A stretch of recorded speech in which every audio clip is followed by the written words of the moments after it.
Welcome to This Week in East Brunswick. Today we check out a very special event at the East Brunswick Public Library as they partnered with the Robert Wood Johnson Hospital to hold a Health Literacy Day, where residents were encouraged to educate themselves on how to lead healthier lives.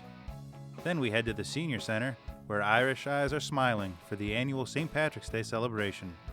And the Indian Cultural Society held India Day at the library, and we'll show you some of the day's entertainment. All this plus a look at a recent concert at the Community Arts Center and information on the upcoming Night of the Arts held here at the library. So stay with us.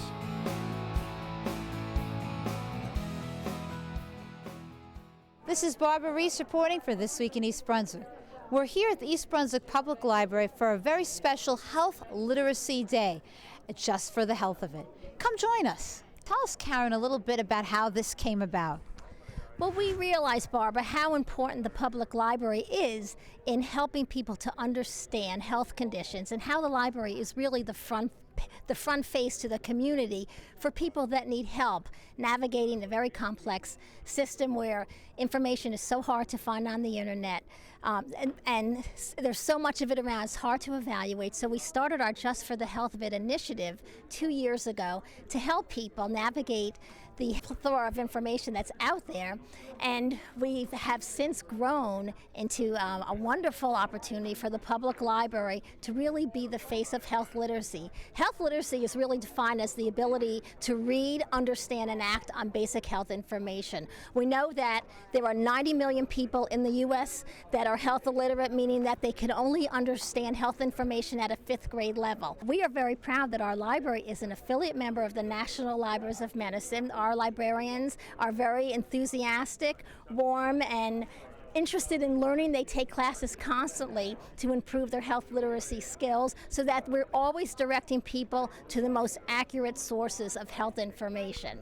Now, today is a special day because you actually have tables out geared to certain areas of health. Could you tell us a little bit more about those tables? Sure, Barbara. We are very excited that we are partnering with Robert Wood Johnson University Medical School to bring medical students on site to actually bring health literacy here to the East Brunswick Library, where they are learning to communicate with patients in what they call living room language, bringing language down so that the patient or our future doctors can make health information understandable for the elderly, for new immigrants, where they develop sympathies and empathies towards those of different cultures, for people of different languages, different age groups. And so the medical students are here, and our consumer health librarians have provided a wonderful array of articles from excellent resources that they've learned about through their training at the National Library of Medicine on many different health topics.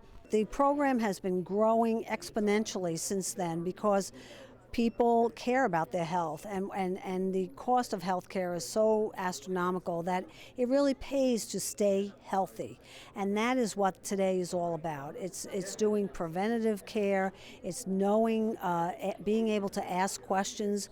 We have a tremendous partnership with the Robert Wood Johnson Hospital, and this is the medical school today. The hospital got us hooked up with the medical school, and these are young medical students that have come here really to learn how to talk to consumers, health consumers, and it's been a wonderful partnership so that our customers that come in can ask about different ailments or how to stay well, talk about immunizations, emotional health, and ask the students questions. And the partnership is that the library provides quality health information, and the students are able to use that information to talk to the customers. So it's been a wonderful day. It's a partnership that they would like to repeat this again. They're very enthusiastic about, and we have actually taught the students that libraries are places of information.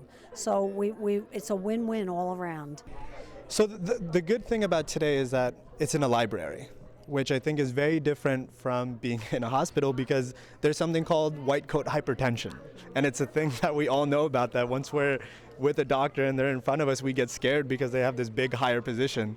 But that's not necessarily the case with the students. We're not at that point yet. We're still connecting with people, and we still want to talk to them and understand what's going on with them. This is my first time, and I think it's great because I think about before medical school, or before I was comfortable with any of these terms, and I had a lot of questions. And I think it's important because it empowers people to be their own advocates, to understand their own health, and that's what so much of health is compliance and understanding on the patient level, on the individual level. So I think it's been great. It's been an awesome experience. I would definitely do it again.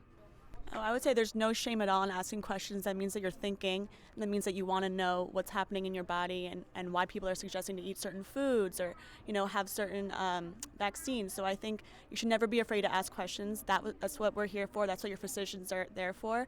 And it's very important to understand the reason behind certain advice. We are about lifelong learning. We are about people pursuing their passions, learning something new, and consumer health is a huge area. We started this Just for the Health of It initiative because the questions that we were getting at the reference desk were people were coming right from their doctor's offices, and they were like, oh, I just got diagnosed, or I just got this new medication and I don't know how should I take it, how does it react. As we all know, doctors are under tremendous pressure time-wise, so we are the people that really back up the doctors and help them educate their patients and also make sure the patients follow their directions, so that we don't, obviously we're very careful, we don't tell people what's wrong with them, we educate them so they can ask their doctors important questions. So that's what this is all about. We know that health illiteracy leads to more hospital readmittances, longer hospital stays.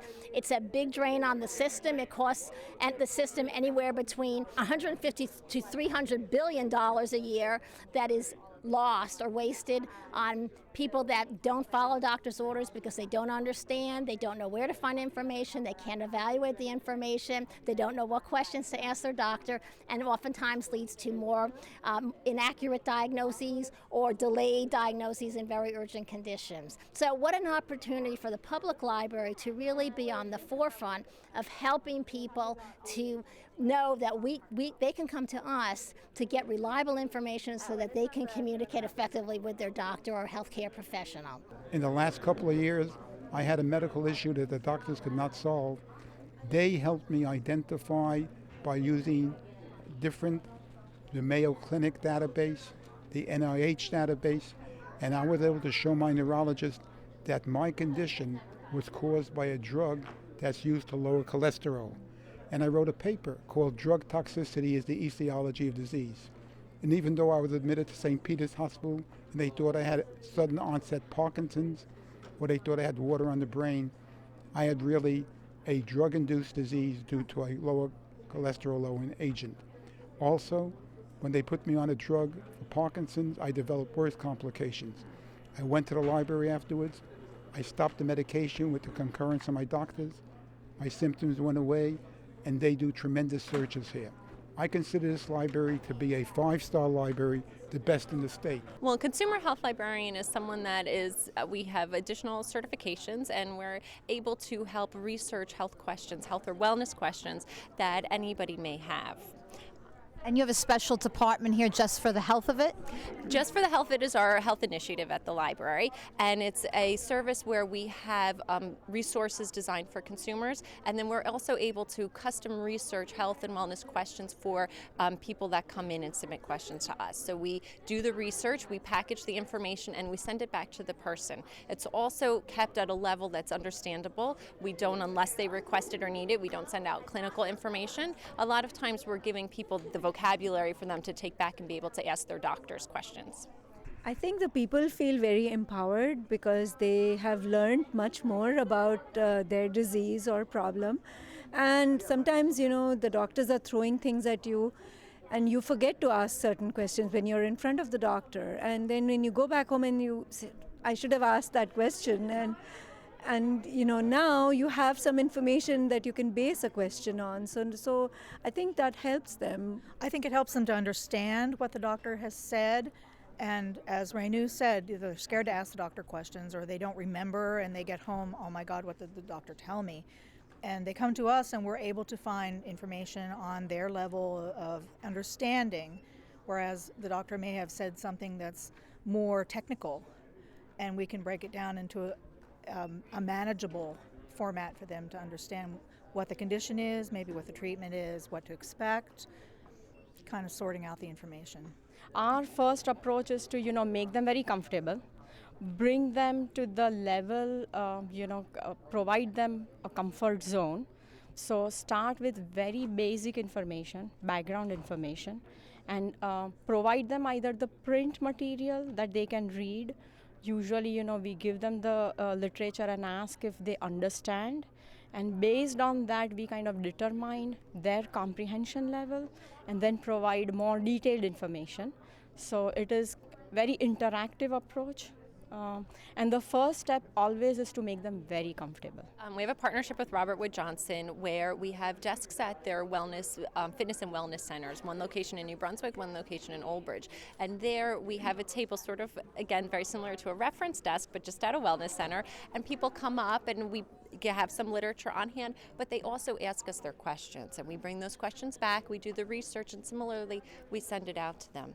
But it's nice because it provides them a different way to access the library. In busy schedules, not everybody can physically walk into the building, but people are now, in order to take care of their health, are making time to maybe go to a gym. And in some cases, they're there for perhaps rehab services or other classes. And we're able to help supplement that by providing the research services. We've had over 500 hours of research that we've done since we started our partnership in April of 2013. So it's an enormous amount of research that we've done. Health literacy has been declared a national movement by the Surgeon General. It is a big and important issue to the next generation of health care, and it's a collaborative effort. It requires not just the hospitals, not just the doctors, but the community. And of course, what better place than the heart of the community, the public library. This is Barbara Reese reporting for This Week in East Brunswick. Hope you've enjoyed this fun and informative Health Literacy Day. Thank you for joining us. The Irish aren't the only lucky ones. At the East Brunswick Senior Center, St. Patrick's Day partygoers enjoyed food, dancing, and just a little bit of shenanigans. Good afternoon. I'm Rachel Steinberg, the director of the East Brunswick Department on Aging, and I'm here with... I'm Marion Vanderveer, the program coordinator here at the East Brunswick Department of Aging. And we are celebrating a few days early, St. Patrick's Day. Wearing the green? A lot of different color greens. Yes. And we have had a wonderful afternoon with DJ Mel, and our chef, Jimmy, did a wonderful job with our food. Everyone is dancing up a storm because they have to get rid of all the calories. Oh, yes. And in a little while, we're going to have cake as well. So, again, please join us at the East Brunswick Senior Center. Remember, the department is here to help you and yours age successfully. To all my Irish friends, because today everybody's Irish, and Monday, all right? I know we have some real Irishmen and women here, right? Show us all the good dances. All right, everybody, lots of luck to the Irish, and have a wonderful afternoon. And let's all dance and sing. All right, everybody, we'll have a little bit of fun with Irish music and some good food coming up.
annual celebration of the gentleman will be there. From General Grant to Iron King, he took me by the hand. Says he, I never saw the like of McNamara's band. Oh, the drums go by the simple song of the Lord they made.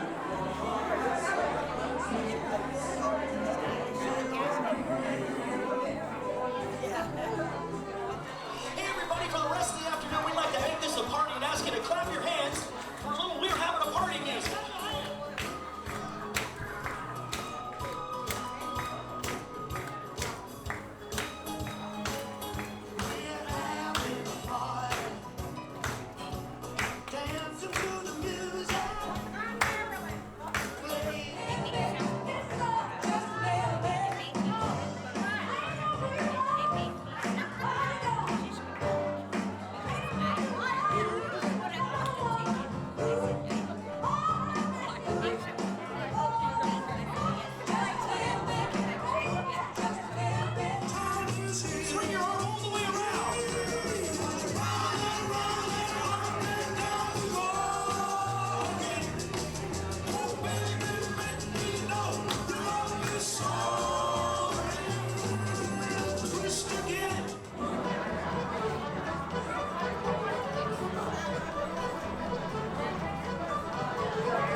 Good afternoon. I'm Assemblywoman Nancy Pinkin, and I'm here today with this week in East Brunswick, and I'm here at the East Brunswick Library for the Indian Cultural Association.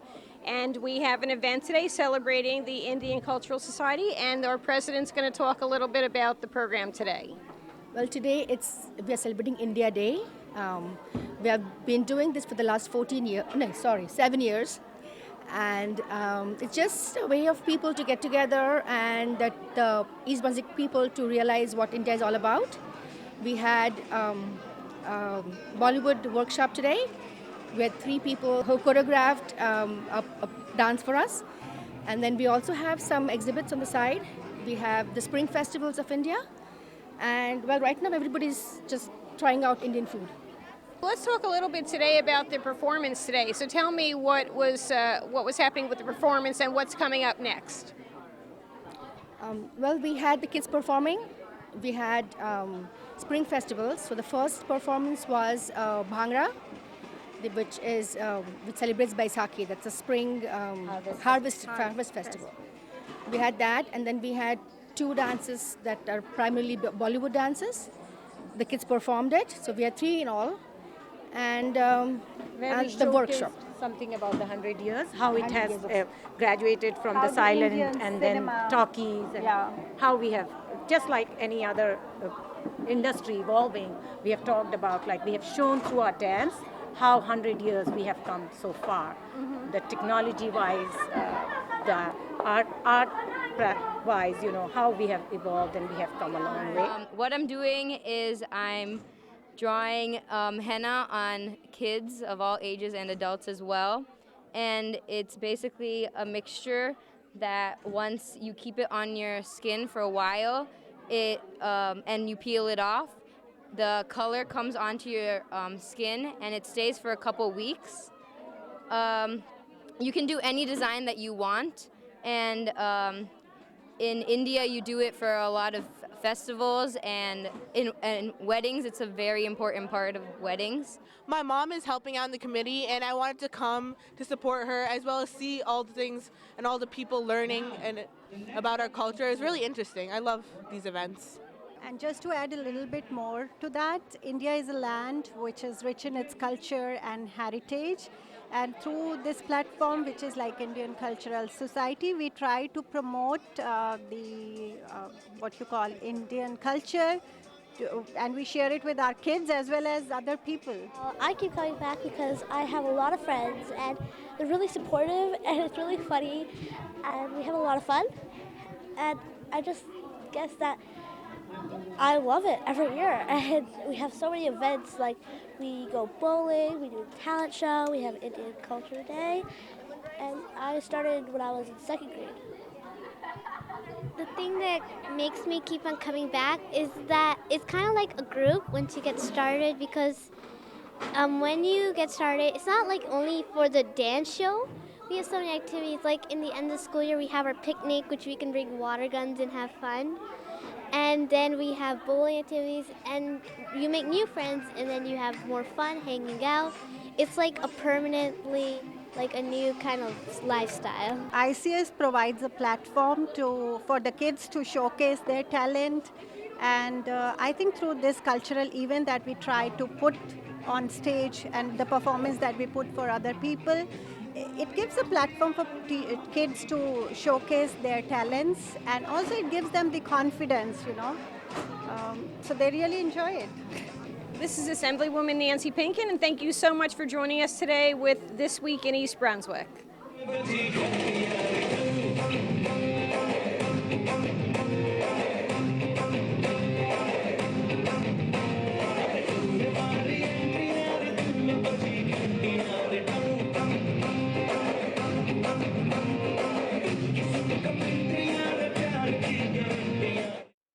This is Vivian Leong reporting for This Week in East Brunswick, and I'm here with Dylan Vargas, who's a senior at East Brunswick High School, who will tell us about the Night of the Arts here at the East Brunswick Public Library.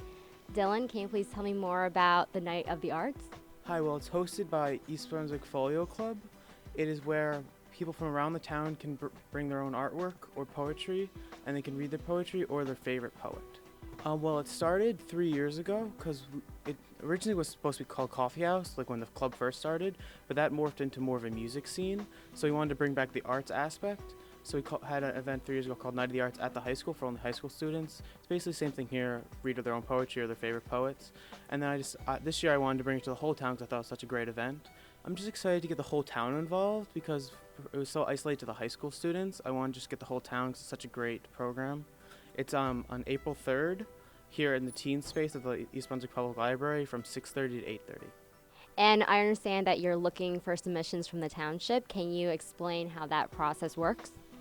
So basically we have flyers throughout the East Brunswick Public Library with our email, ebhsfolio@gmail.com, and they will have to email what they're bringing, like if they're going to read poetry or artwork, and just email us so we can figure out the organization of the room and how we present everything. So after that, it's basically us. They just have to bring in their artworks like half an hour to an hour before the event starts so we can have it set up when everyone comes here. As I said, it's April 3rd here at the East Brunswick Public Library in the Teen Center from 6:30 to 8:30.